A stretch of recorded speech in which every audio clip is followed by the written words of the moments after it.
Can we just get this over with? She's wasting everyone's time. My father's voice cut through the courtroom like a knife. Mom sighed beside him, loud enough for the judge to look up. Scott leaned back in his chair and smirked. That little twitch of his mouth said more than words ever could. To them, this was a nuisance, not justice. I could feel every eye turning toward me, waiting to see how the quiet daughter would react. I didn't. I just sat there, hands folded, staring at the wooden table in front of me, feeling the grain under my fingertips. The room smelled of paper and cold air. My father's mutter still hung in the silence like dust that wouldn't settle.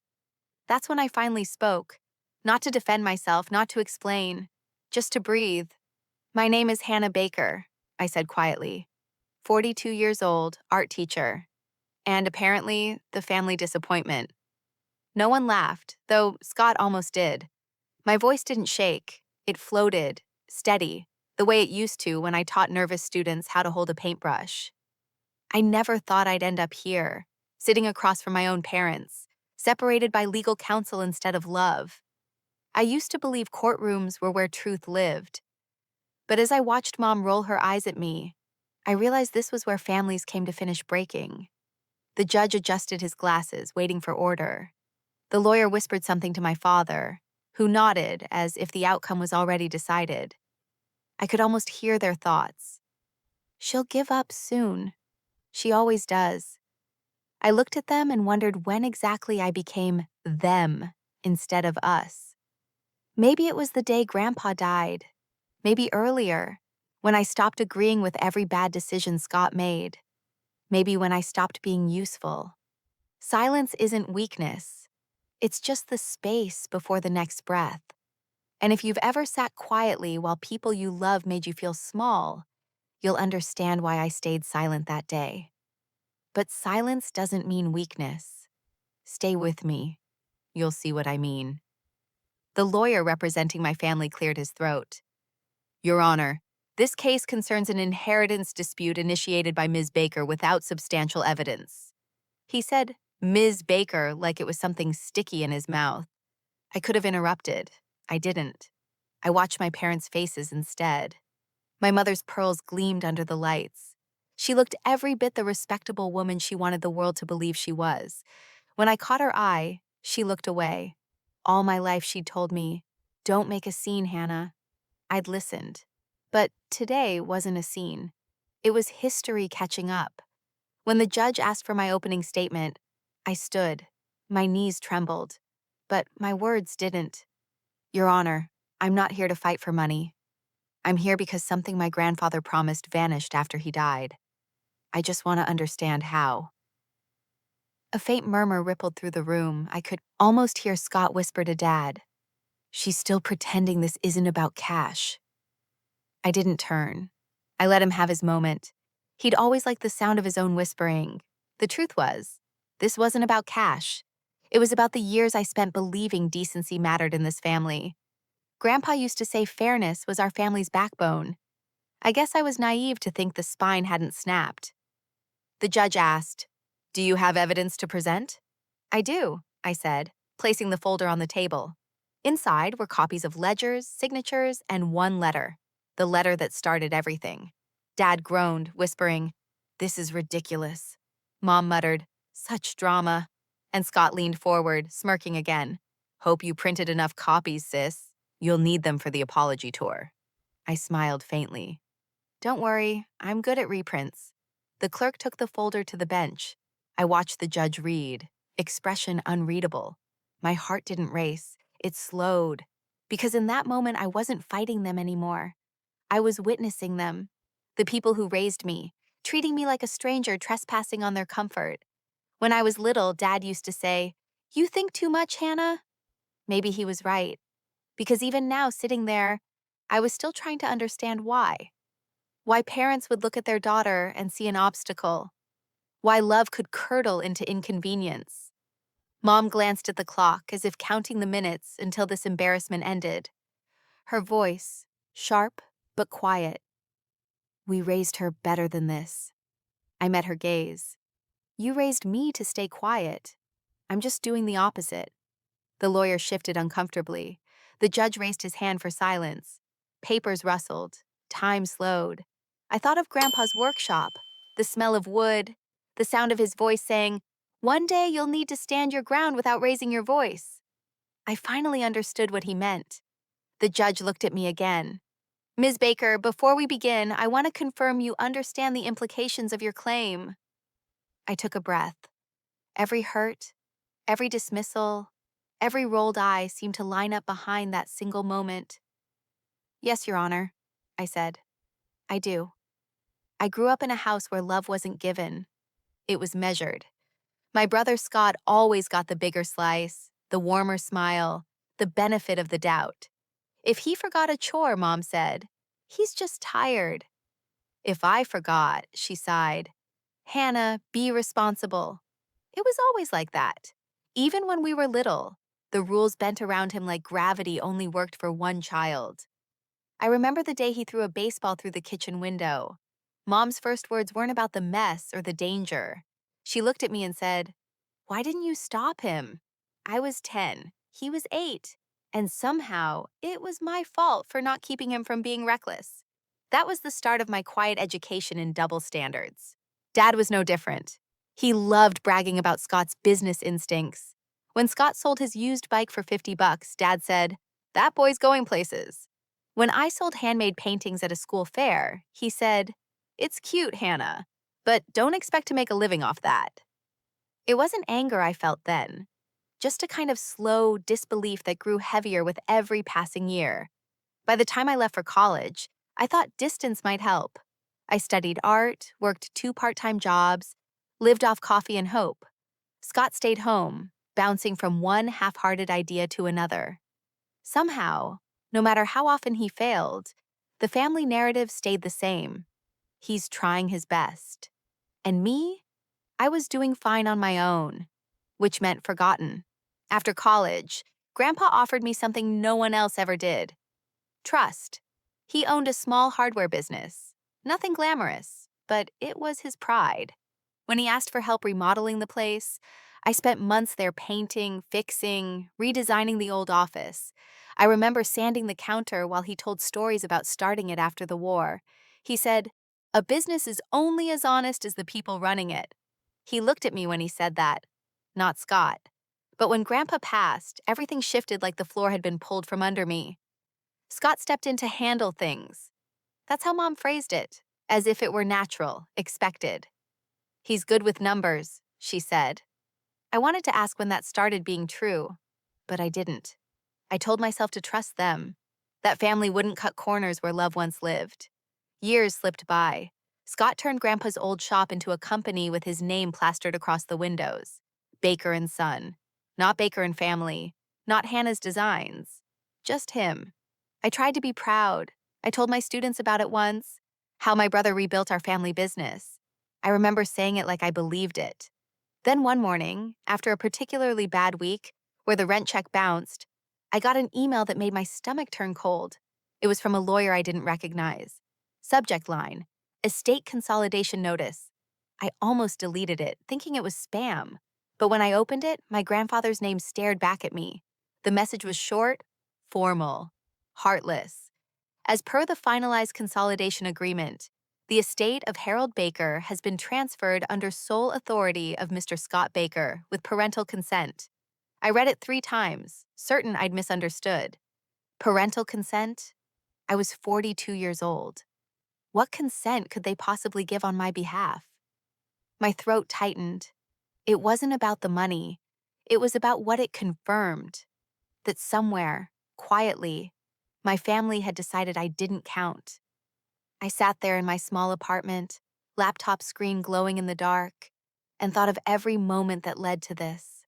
Every rolled eye, every "he's just trying," every time I made myself smaller to keep the peace. Pattern wasn't accidental. It was policy.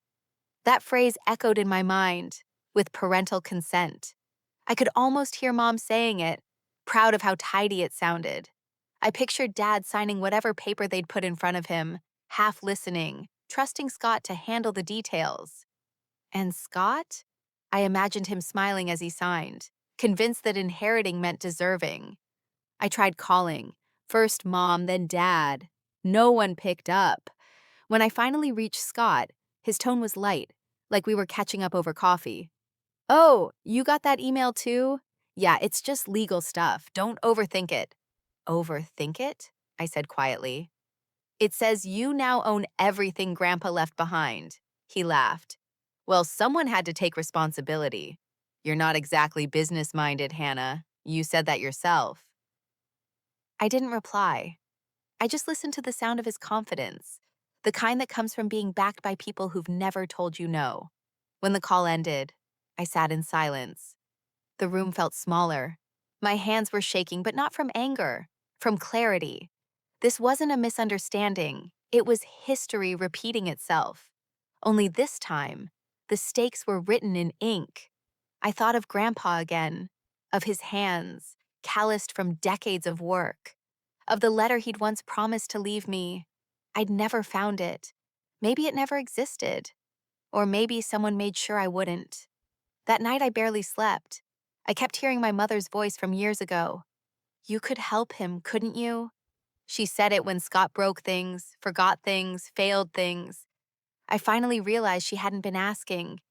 She'd been training me, preparing me to keep cleaning up after him, no matter how much it cost. But something inside me shifted with that email. The same silence I'd carried for decades felt different now. It wasn't obedience anymore. It was gathering strength. When the sun came up, I stared at the light on the window and whispered to myself, "No more helping." I didn't know what came next, but I knew one thing for sure. This time they'd gone too far. I found the old will by accident. It was tucked inside one of Grandpa's blue binders, the kind he used for every tax year since the 70s. The paper smelled faintly of dust and oil, just like his workshop. I shouldn't have been surprised, but I was. The document said everything I already suspected, that he had planned to split the inheritance evenly between Scott and me. It was dated 6 months before he passed. His handwriting was still firm, the signature clear, but the copy the lawyer sent me last month looked nothing like this one. That one gave everything to Scott, all assets, all rights, in accordance with his wishes. Wishes, I thought. Whose wishes? I sat there on the floor, the binder open across my knees, staring at the two signatures side by side. The new one looked rushed, uneven, like someone had tried to imitate his hand and got the rhythm wrong. I wanted to believe it was just age, or illness, or shaky penmanship. But the longer I looked, the clearer it became. That second will wasn't written by a dying man trying to set things right. It was written by someone alive enough to take advantage. When I called Mom to ask about it, she sounded bored. "Oh, that old thing? Honey, your grandfather changed his mind. He didn't want to complicate the business. You know how sentimental you get about fairness." I could hear dishes clinking in the background. She wasn't even pretending to take me seriously. I said quietly, "He told me everything would be 50-50. He promised." "Well," she said, "people say a lot of things before they go." Her tone was sharp, but polite, the way people talk when they think they're teaching you a lesson. "Did you see this new version?" I asked. "Of course," she said. "He gave it to your father before the funeral." "Why?" I paused. "Before the funeral?" She didn't answer right away. "He wanted everything handled smoothly. It was his final wish." That phrase again. Final wish. It rolled off her tongue too easily.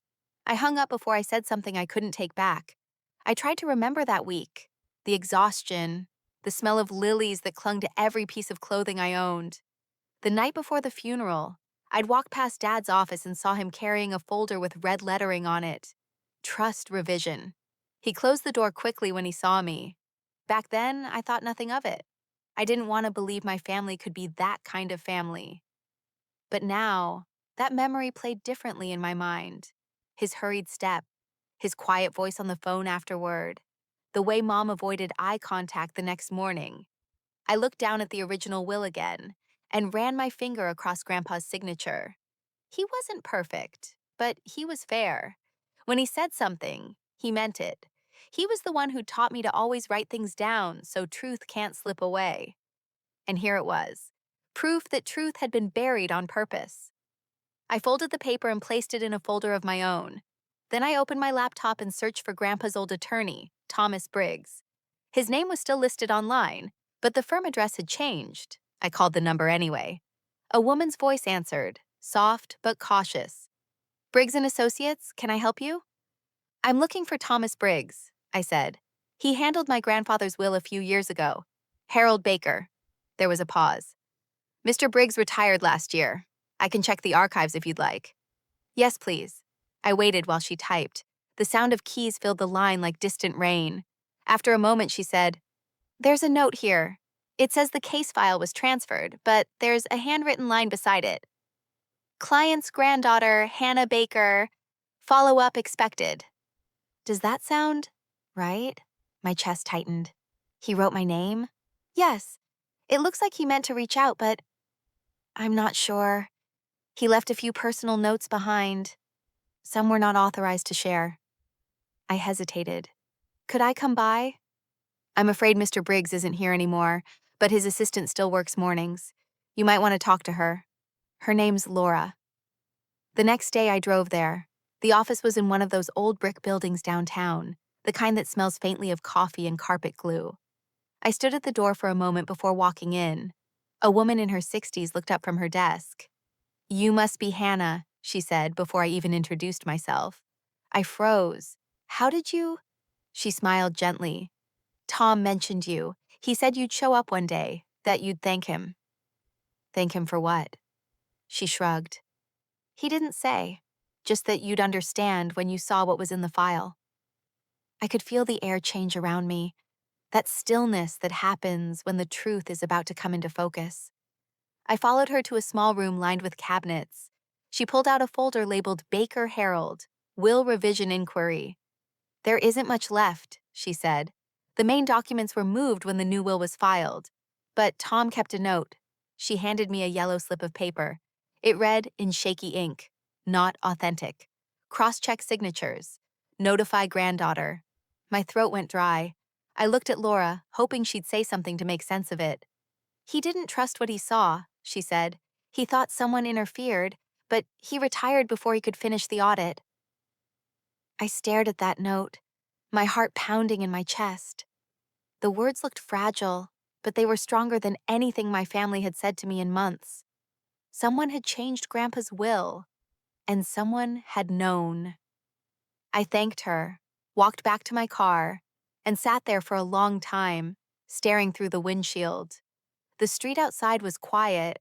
People passed by, living their normal lives, unaware that mine had just shifted into something else entirely. For the first time since Grandpa's death, I felt less grief and more clarity. They thought I'd let this go like I always did. They thought I'd stay quiet, stay obedient, stay small, but the truth had a way of finding me, even when they tried to bury it. I started the engine and whispered to myself, "Thank you, Grandpa." Then I drove off, not sure where I was going, but knowing exactly why. I went back to Grandpa's workshop because I couldn't sleep. The house felt too quiet, like it was holding its breath. The boards still creaked the same way they did when I was a kid sneaking in after dinner, pretending I was helping him when really, I just liked being near him. The smell hit me the moment I opened the door. Sawdust, paint thinner, and the faint sweetness of old varnish. It was like time hadn't dared to move in here. I turned on the light and started opening drawers, old receipts, bolts, a half-used roll of duct tape.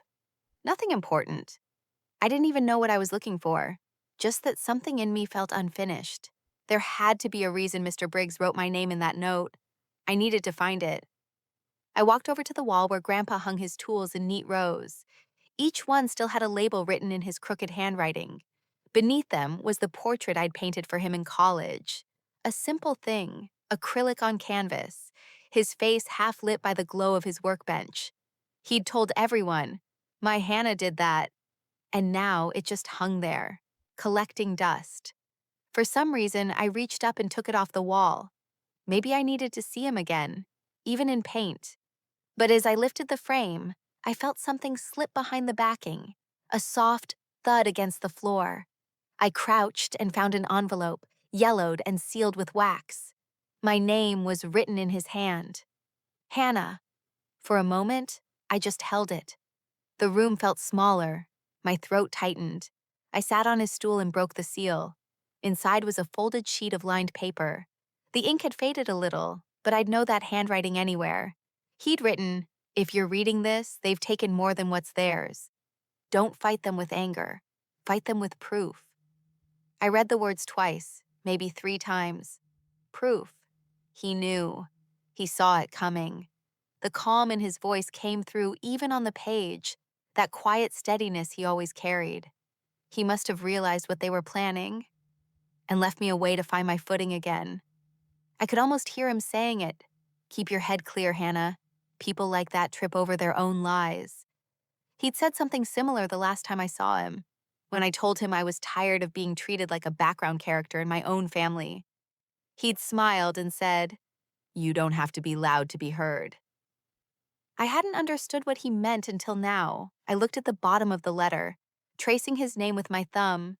That's when I saw it, a small piece of tape holding something metallic, a key. It was old, silver, with a number etched into it. My heart started to race, but not from panic, from recognition. Grandpa never locked much, except one thing: his safe deposit box at the First Union Bank downtown. I remembered him taking me there once, years ago, telling me, "Every truth needs a home." I thought it was just one of his sayings. I stared at the key until my eyes blurred. A single tear fell onto the letter, and I wiped it away quickly. He'd warned me not to fight with anger. But right now, anger was the only thing keeping me upright. Still, I understood him. He didn't want me to lose myself in the fight. He wanted me to win it quietly. I folded the letter carefully, slid it back into the envelope, and held it against my chest. The workshop light flickered once, and I thought about how many nights he must have sat here alone, knowing his own family was plotting something behind his back. Maybe he hadn't confronted them because he knew I'd have to one day. Maybe he trusted me to see it through. When I turned off the light, the room went completely dark, but I could still feel his presence in every nail, every dented drawer, every speck of sawdust on the floor. I slipped the key into my coat pocket and whispered, "I'll find it, Grandpa." The air outside was cold. The sky was just starting to gray with morning. I stood there for a moment, watching the horizon. The world felt different now. Heavier, sharper, but also clearer. Proof. That was the word he chose. Not revenge, not anger. Proof. I took a deep breath and walked toward my car, the key pressing lightly against my leg through the fabric. It felt like he was guiding me, even now. I didn't know what I'd find, but I knew this was only the beginning. And for the first time in years, I didn't feel powerless. I felt ready. The key felt heavier than it should have. It sat in my palm like a secret I wasn't sure I was ready to open. Still, I drove to the bank. The building looked the same as it had years ago, pale stone and glass that reflected nothing but gray sky. I walked in and told the clerk my name, my grandfather's name, and the box number. She asked for identification and a signature. My hand trembled just a little as I wrote. She disappeared for a moment, then came back holding a small metal box. I followed her to a quiet room with beige walls and a single table. When she left, I just stared at the box for a few seconds, hearing my own heartbeat echo in the silence. Then I turned the key and lifted the lid. Inside were stacks of folded papers, neat and deliberate, just like him. The first one was a financial ledger with his handwriting in the margins. Notes, arrows, and underlined amounts. Half next to my name, half next to Scott's. 50-50. I read it twice, tracing each column with my finger. My throat felt tight, but my hands stayed steady. Underneath were 2 trust drafts, both signed, both dated before his death. I scanned the last page and froze. Each signature was witnessed by my parents. And then, at the very bottom, stapled to the back, was another document, one I'd never seen before. It was an amendment. The signature date was months after Grandpa died. I stared at the numbers, the phrasing, the signatures. It didn't even try to look subtle. My parents' name sat neatly where a guardian's signature should have been. Scott's was at the bottom, clean and proud. Mine, of course, was missing. A sound left my mouth, part laugh, part disbelief. I sat back and whispered, "They really did it." My voice barely existed, but the words filled the room anyway. I could almost see them sitting together at that kitchen table, signing it without hesitation. The people who taught me to tell the truth had forged it for convenience. I pulled out my phone and started taking pictures. One page, after another, slow and precise. Every signature, every note, every proof of what they'd done. My hands shook, not from fear anymore, but from focus. This was what Grandpa meant. Fight them with proof. When I finished, I looked at the pile of papers one last time. Somewhere in those ink lines, the version of my family I once believed in had died. And strangely, I didn't feel grief. I felt something else, calm. I locked the box, returned it, and walked out into the cold afternoon. The world outside looked unchanged, but something inside me wasn't the same. My whole life they told me to let things go, to be the quiet one, the forgiving one. But forgiveness didn't feel holy anymore. It felt like permission. As I drove home, I kept glancing at my phone on the seat beside me. Proof. Actual, solid proof. The kind that didn't care about family names or reputation. For the first time in years, I didn't feel small. I didn't feel powerless. I felt like someone who could finally look them in the eye and not flinch. The sun dipped behind the clouds, and the road turned silver ahead of me. My hands gripped the wheel, steady, deliberate. I caught my reflection in the rearview mirror and almost smiled. Have you ever found proof of what you always suspected, but wished you hadn't been right?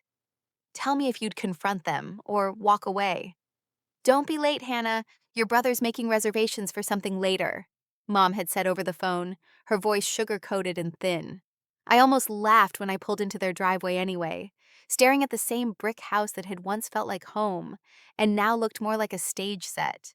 The porch light flickered above the welcome mat. I stood there a second, knowing full well I wasn't welcome. Dad opened the door before I could knock. "About time," he said. His smile didn't reach his eyes. "Dinner's getting cold." "I came straight from work," I said, brushing off the chill in the air. He just nodded and stepped aside.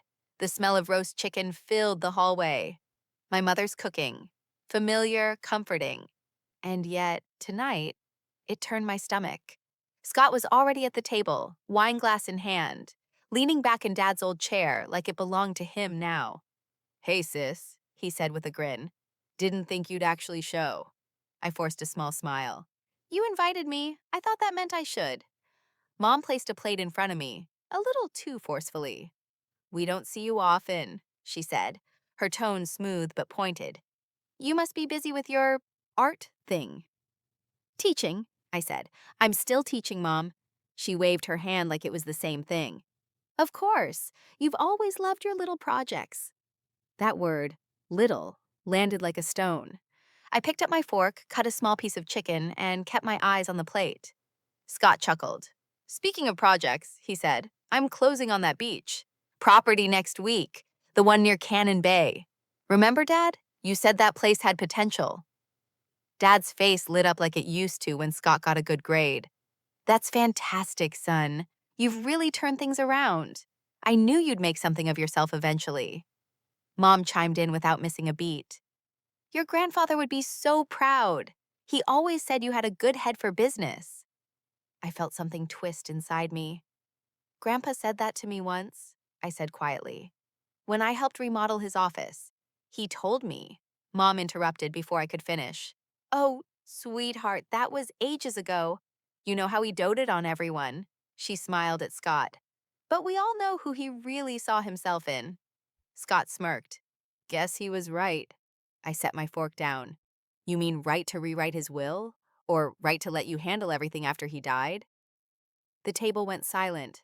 Dad cleared his throat. "This again?" "I found the original," I said softly. "The one that split everything equally. And the new one, the one you both signed, after he passed." Mom's face stiffened. "You're mistaken." "No, I said. I'm not. Scott laughed, low and casual. Come on, Hannah. You really want to make this about money? You? You've never cared about that. I still don't, I said. I care about truth. Dad leaned back, sighing. You always did have a flair for drama. Maybe that's why art suited you. I looked at him, calm but unblinking. You forged a dead man's signature. That's not drama, that's fraud. For a moment, no one moved. Even the clock on the wall sounded louder. Mom picked up her wine glass and took a slow sip. You're imagining things. And if you're not, then maybe it's better this way. Scott can handle responsibility. You wouldn't want all that stress. It was such a gentle knife, twisted with a smile. I stared at her hands, perfectly manicured, holding the same glass she used to pour juice for me before school. You've always made excuses for him, I said quietly. Every mistake he made, you called it a lesson. Every mistake I made, you called it a disappointment. Mom's eyes narrowed slightly. Don't start rewriting history. I met her gaze. Someone already did. Scott leaned forward, resting his elbows on the table. You know, Grandpa was proud of me. He told me himself. I looked at him, expressionless. When? He shrugged. Right before he passed. That's funny, I said, tilting my head, because I was the one sitting by his bed that night. His smile faltered, just for a second. Dad shifted the subject like he always did when things got uncomfortable. We're not fighting about this at dinner. What's done is done. You've got your life, Hannah. Be content with that. I took a slow breath. Contentment isn't peace, Dad. It's surrender. And I stopped surrendering the day you erased my name from his will. Mom rolled her eyes, muttering under her breath. Always so dramatic. Scott reached for another slice of bread, casual as ever. Let it go, Hannah. You can't win. It's family. That's how things work. I stared at him for a long moment. Grandpa would have been proud, I said softly. Scott smirked. He already was, he said. Of me. I didn't answer. I just picked up my napkin, folded it neatly beside the plate, and stood. His laugh followed me down the hall, sharp and echoing against the walls that used to hold our family's best memories. I sat on my porch long after the sun went down, the letter still in my hands. The paper was soft now, the folds worn from how many times I'd read it. I must have gone over those words 100 times, tracing his handwriting with my thumb, until it almost felt like a pulse beneath the ink. Don't fight them with anger. Fight them with proof. Grandpa had written it as if he knew exactly how much restraint it would take for me not to explode. The night was quiet, except for the wind against the trees. I could see the faint reflection of my face in the window. Tired eyes, hollow expression. That was fine. Calm didn't mean weak. Calm meant waiting for the right moment. I pulled my laptop onto my knees and opened the photos I'd taken at the bank. The ledgers, the drafts, the forged amendment, all of it stared back at me. The handwriting was sloppy, desperate. Scott's signature was bold, like he'd been proud of the theft. My parents' signatures looked practiced. I couldn't tell if that made it better or worse. I opened the letter again and reread the last line. People like that can't hide from their own paper trail. I didn't know if he meant it as comfort or warning, but I took it as direction. On the bottom of one of the ledgers, Grandpa had written the name of his old banker, William Grant, the same man who'd helped him build the trust 30 years ago. I searched his name online and found a small listing for an independent financial consultancy, still using the same phone number. I called before I could talk myself out of it. A man answered after the second ring. William Grant. Mr. Grant, this is Hannah Baker. You worked with my grandfather, Harold Baker. I think you might remember him. There was a pause. Harold Baker. Yes, of course I do. Good man, always honest. How can I help you? I hesitated. I think something's wrong with his estate. There's a document I need you to look at. It involves a trust amendment. He didn't sound surprised. That's quite an accusation. I'm not accusing anyone yet, I said quietly. I just need to know the truth. He sighed. Most of my old clients' files are archived, but if it's really important, I could meet you tomorrow, off the record. Thank you, I said, relief threading through my voice. I can come to your office. He hesitated again. No, meet me at the coffee shop on Maple, noon. Bring whatever you have. After we hung up, I sat there staring at my phone for a long time. I thought about calling Mom or Scott just to hear their voices and see if they'd sound nervous. But I didn't. The silence felt cleaner. The next morning, I woke up before dawn. I hadn't slept much, but my mind was sharp. I printed everything, the copies of the ledgers, the amendment, even a side-by-side comparison of Grandpa's signature. I made 2 sets, one for him, one for me. Then I made coffee and sat at the table, watching the steam rise. It reminded me of all the mornings I'd spent in that same seat, waiting for life to feel fair again. When I arrived at the cafe, he was already there, an older man in a gray sweater, reading a newspaper he probably didn't care about. He looked up as I approached. "You must be Harold's granddaughter." "I am," I said. "Thank you for meeting me." He nodded toward the folder in my hands. "That must be the reason we're here." I handed him the papers. I found these in his old deposit box. There's something off about them, the signatures, the dates, everything. He adjusted his glasses and started flipping through the pages. His brow furrowed as he read, his finger tracing the lines slowly. When he reached the amendment, he stopped completely. After a long silence, he said, "Do you mind if I ask where this version came from?" "My parents and brother submitted it to the lawyer after the funeral," I said. "They told me it was Grandpa's final wish." He looked up at me, eyes suddenly sharp. It wasn't. My chest tightened. "You're sure?" He turned the page around to show me. "Look at this. The date on the amendment is 3 months after Harold's death. The notary's stamp is incorrect for that year. And the signature." He paused and pointed to the end of the line. "Harold always looped the H in his name. This one stops halfway. It's forged." The word hit harder than I expected. Forged. I'd known it deep down, but hearing it confirmed by someone who'd known him felt like watching the last bit of trust fall apart. He kept talking, explaining the inconsistencies, the legal consequences, but I barely heard him. I was focused on the way my pulse pounded against my throat. My parents had lied, Scott had lied, and Grandpa had tried to warn me, left breadcrumbs I was only now strong enough to follow. When Mr. Grant finally looked up again, his voice softened. "You have enough here to challenge the document, but be careful. Family cases like this can get ugly." I nodded. They already are. I walked out of that cafe with the folder pressed to my chest. The air felt colder than before, but my mind was clear. I'd come here searching for answers. What I found was confirmation. They'd stolen from me, from him, from the very man who trusted them most. I stood by my car and looked up at the gray sky. My hands were trembling, but not from fear this time, from control.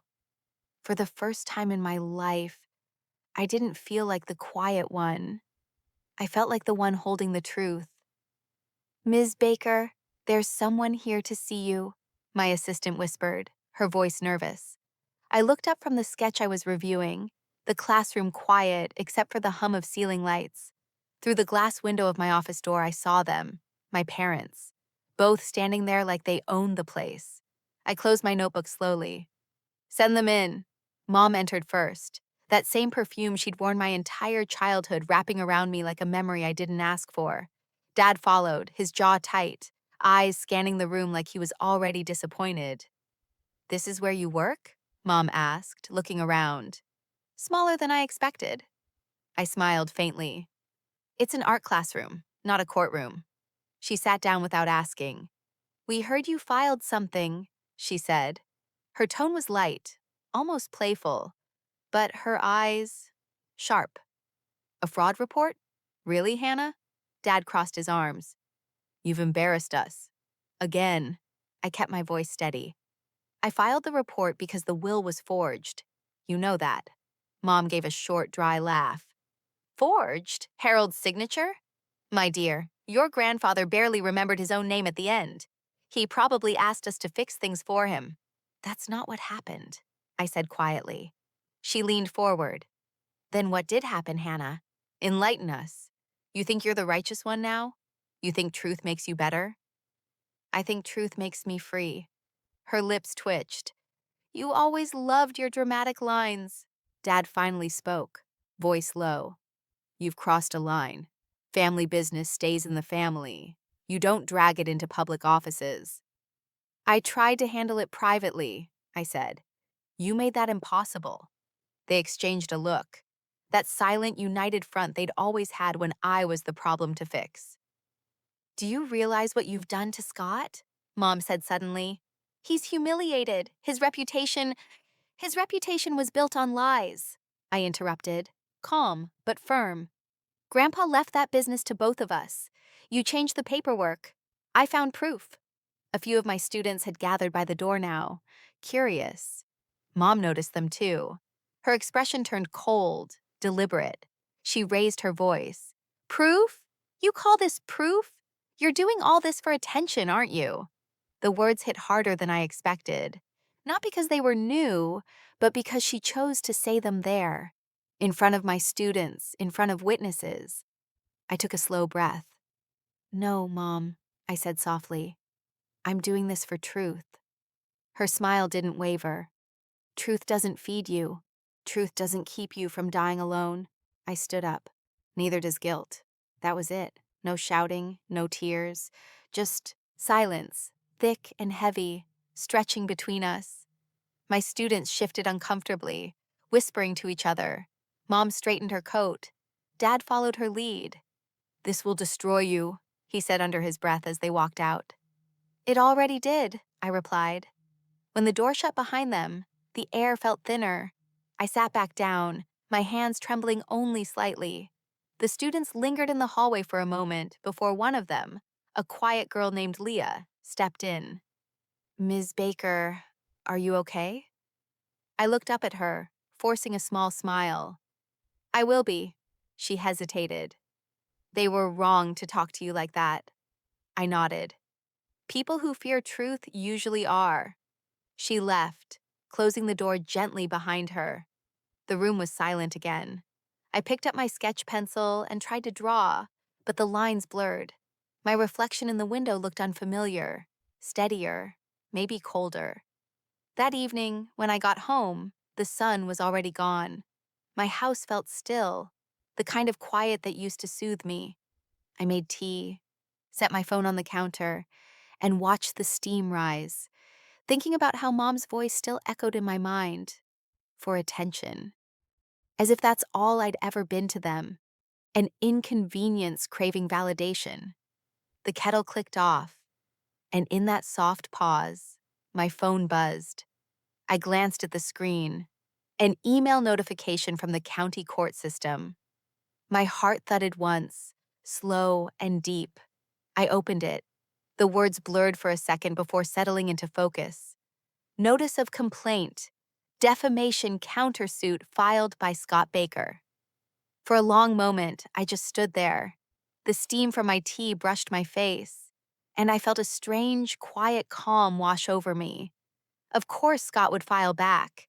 He'd always believed money could outshout truth. But for the first time, I didn't feel cornered. I felt prepared. I looked down at my phone again, at his name printed so neatly under the court seal. Then I set it aside and whispered to the empty room, So, this is how you want to play. And I smiled, small, tired, but certain. I spread every document across my kitchen table. The ledgers, the letters, the photos, the forged amendment. Each page carried a story, and every signature told a lie. The silence of the room was so complete, I could hear the sound of my own breathing, shallow and steady.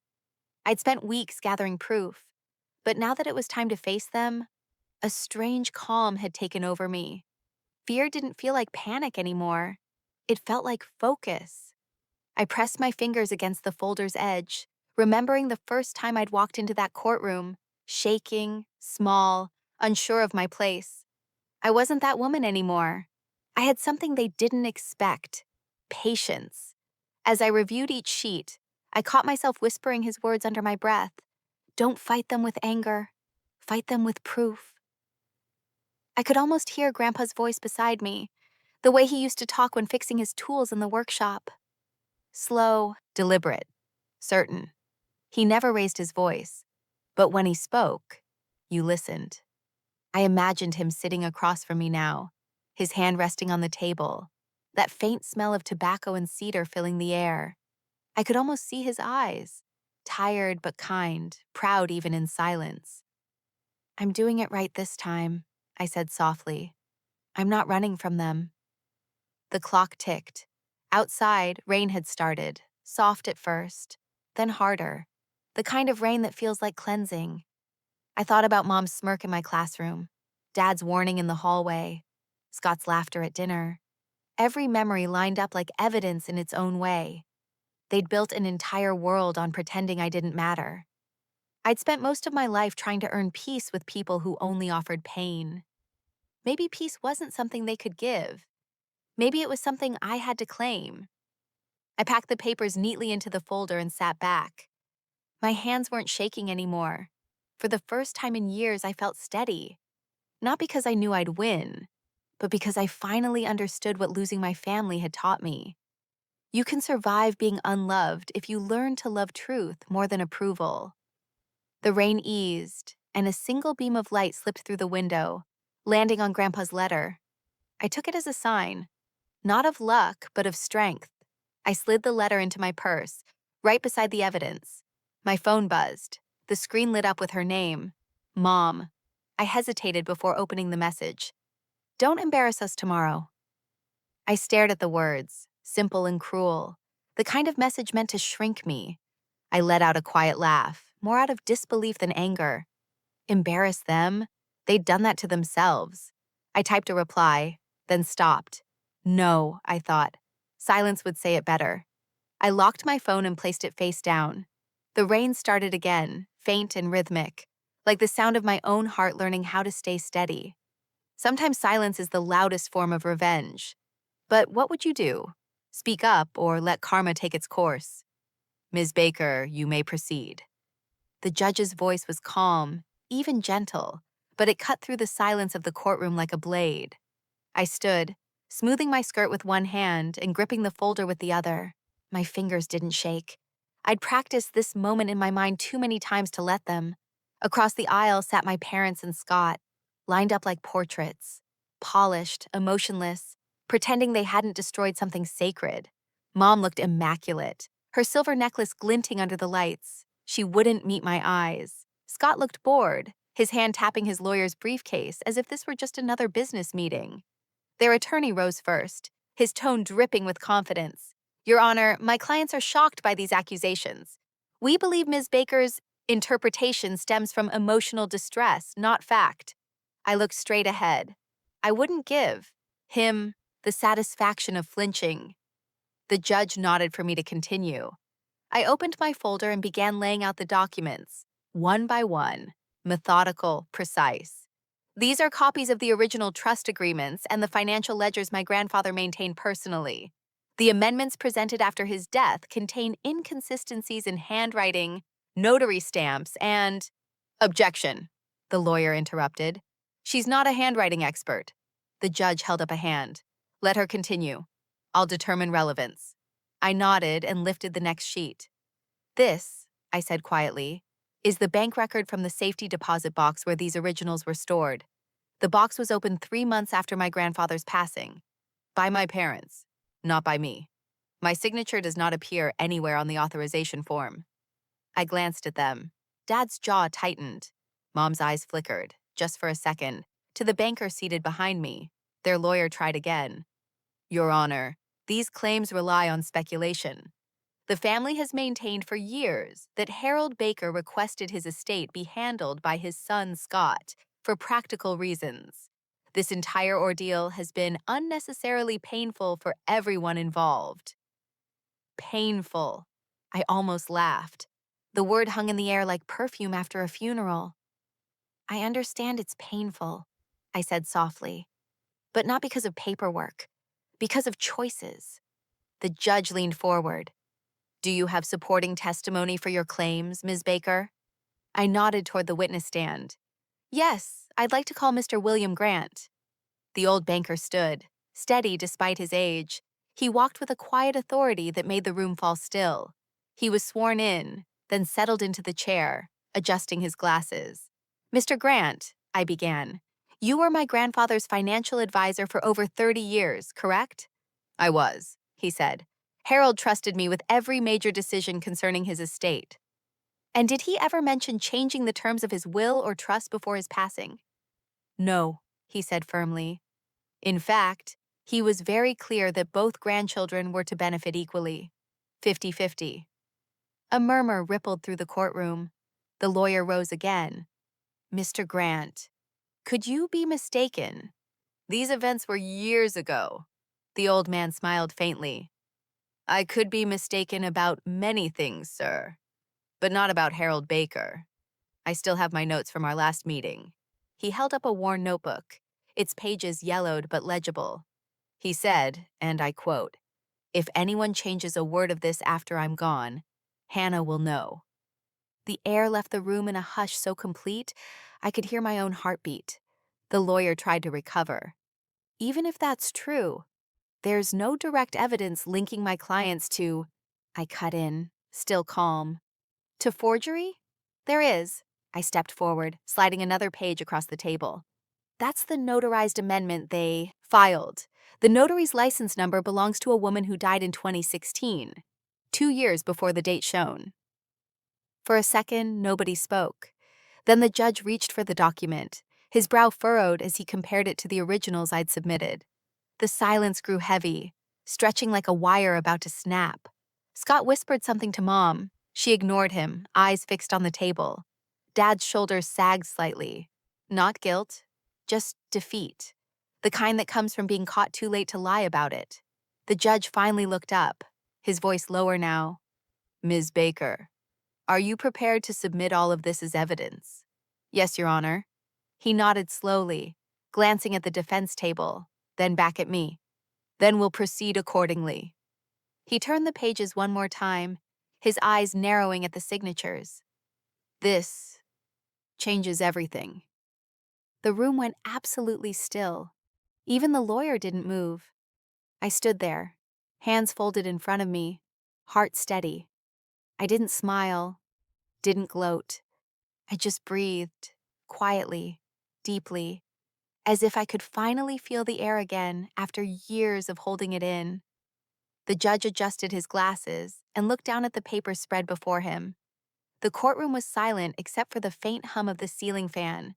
My hands were clasped in front of me, calm but locked in place. Every word, every lie, every manipulation had led to this exact moment. He looked at me first. Ms. Baker, he said, measured and slow, you've presented thorough documentation and credible testimony. Your evidence is consistent. Then his gaze shifted to my parents. As for you, Mr. and Mrs. Baker, your signatures appear on falsified legal documents. The notary seal used was invalid. The court finds that you conspired to falsify a legal instrument for personal gain. Mom's face didn't move, but her hand gripped the table edge like she needed something to hold her together. Dad exhaled through his nose, that same frustrated sound he made whenever I told the truth at the wrong time. Scott turned pale, eyes darting to his lawyer as if the man could reverse a verdict already spoken. The judge continued, his tone steady. Effective immediately, the original inheritance terms are restored. Ms. Baker, you are entitled to full reinstatement and sole access to all remaining estate assets. The court will provide an order confirming the transfer within 48 hours. I didn't move. The words echoed in the quiet air, heavy, final. It took a few seconds before I realized the hearing was over. The gavel struck once, sharp and absolute. Court is adjourned. Chairs scraped softly as people began to stand. The lawyer leaned toward my brother, whispering something about appeals and settlements. Mom didn't move. She stared at me like she was seeing a stranger. I gathered my papers slowly, methodically, like I was closing the last chapter of a book I never wanted to read again. Dad broke the silence, first. "You didn't have to do this," he muttered. I looked at him. "You did." Mom's eyes flashed, that same cold spark that used to make me shrink as a child. "You think this makes you righteous? It makes you alone." I smiled faintly. "I've been alone for a long time." Scott stepped closer, his voice low. "You're proud of this? Of ruining your own family?" I met his eyes. "You ruined it the moment you took what wasn't yours." He looked down, jaw tight, but didn't answer. There was no shouting, no chaos, just silence, the kind that sits between people who have finally run out of lies.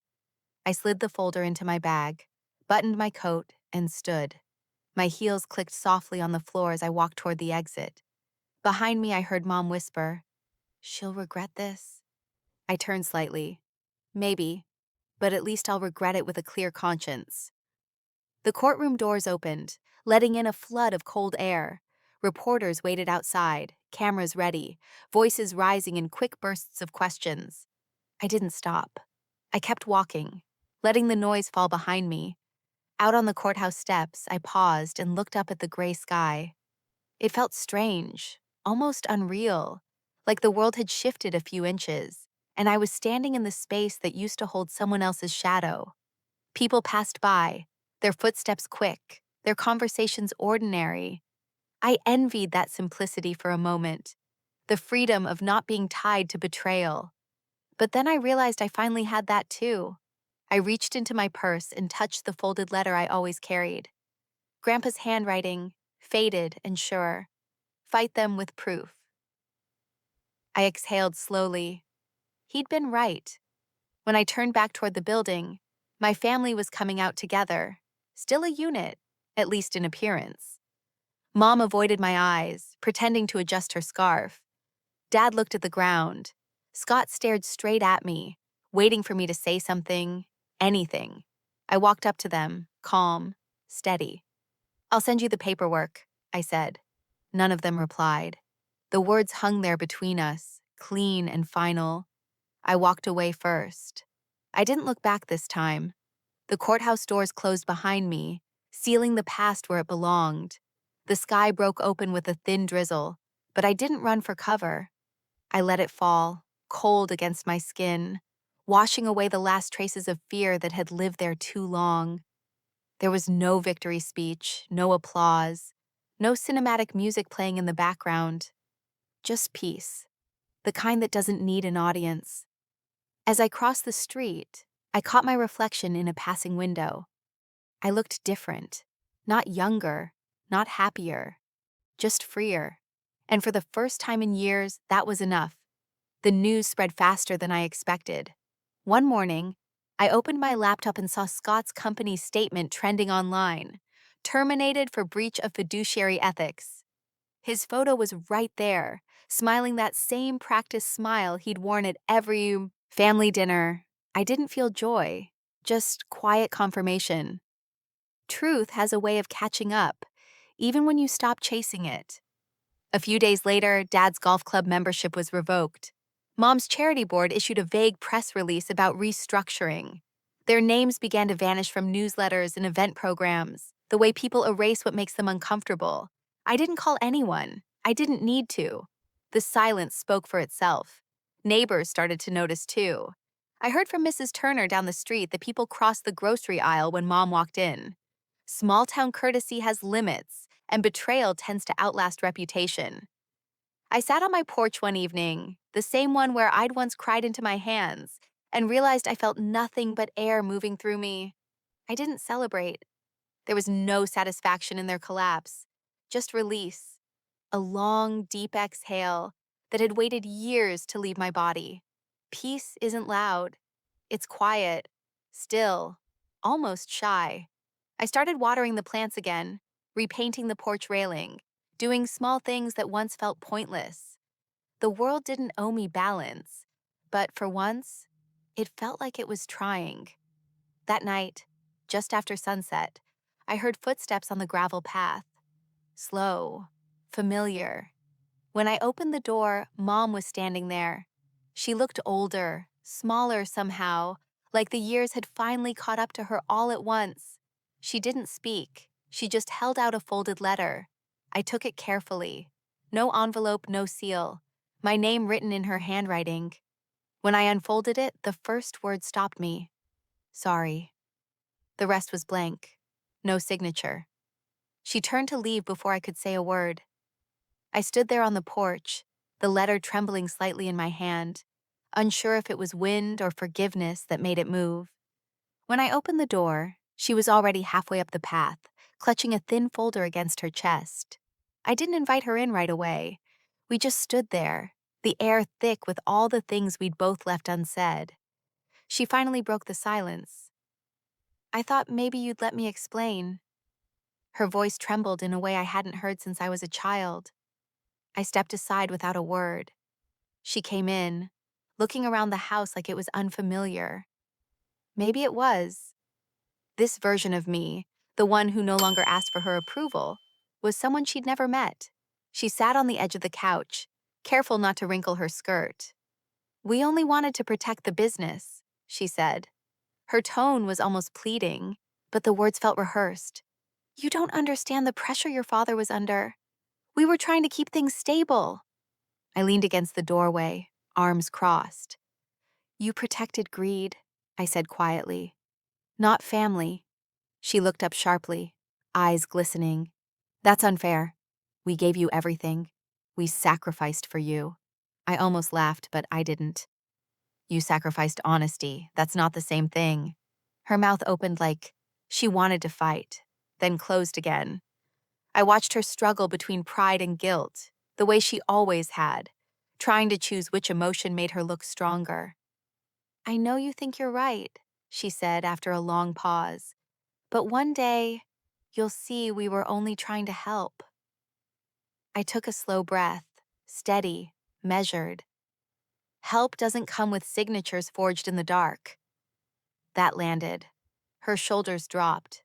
For a moment, she looked small, like the mask had finally slipped. Then she stood, smoothing her skirt again.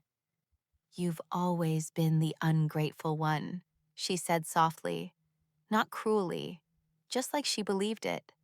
I didn't answer. I just watched her walk toward the door, her perfume lingering behind her like the memory of something that used to feel safe. When the door clicked shut, I looked at the empty space she'd left and realized I felt no anger, no ache, just a quiet, clean stillness, the kind that comes when you finally stop needing someone to understand. The sea air always smelled like home, even after everything. I used part of the inheritance to fix the old cottage my grandfather left behind. The walls had faded, the paint chipped, but it was still his. I worked on it slowly, the way he used to, patient, deliberate. Some mornings I'd open all the windows and let the wind move through the rooms, carrying out years of silence. I filled the space with my paintings, soft colors, calm skies, nothing loud, just light, reflection, and stillness. I didn't want to erase the past, only to quiet it. Each brushstroke felt like a small kind of forgiveness, not for them, but for myself. At night, the sound of the waves was my only company. It wasn't lonely, it was honest. I'd sit on the porch with tea in my hands, watching the water shift from silver to black, and think how peace doesn't arrive like a gift. You build it, you protect it. One evening, while cleaning out a drawer in the hallway, I found something wedged behind a stack of yellowed receipts, an old family photo, the four of us standing in front of this same cottage years ago. My grandfather in the middle, smiling. The photo was torn across the center. My half was folded behind theirs. For a moment, I just stared at it, the paper trembling between my fingers. I didn't cry. I didn't even sigh. I walked to the table, took a small piece of tape, and pressed it across the tear, not to fix it, just to finish it. I set it back in the drawer and closed it gently.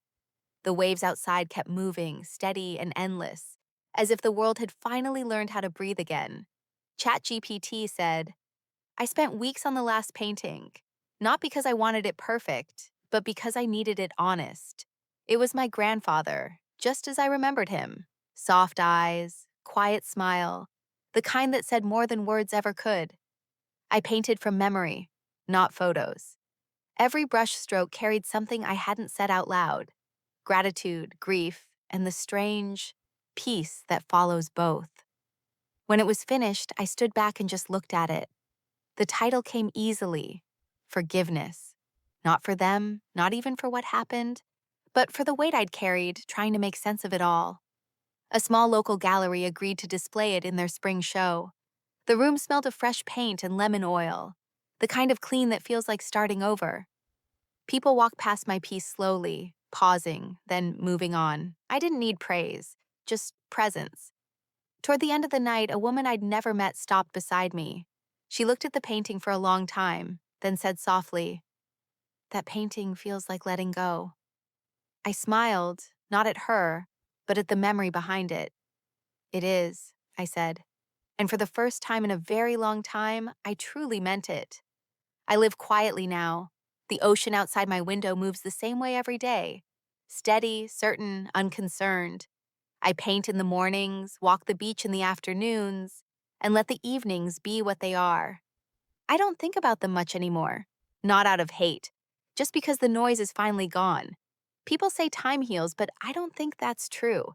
Time doesn't heal. It just clears space. Space for truth, for peace, for silence. I used to think peace meant winning, or maybe it meant proving something. Now I know better.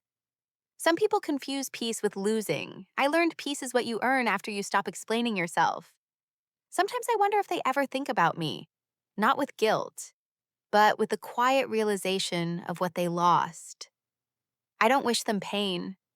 I just hope they understand that I no longer need to be part of their story. If this story touched something in you, share it. Maybe someone out there needs to hear that peace isn't surrender, it's freedom. And if you want more stories like this, you know where to find me. The judge gave me justice that day, but life gave me something better: silence that no one can roll their eyes at.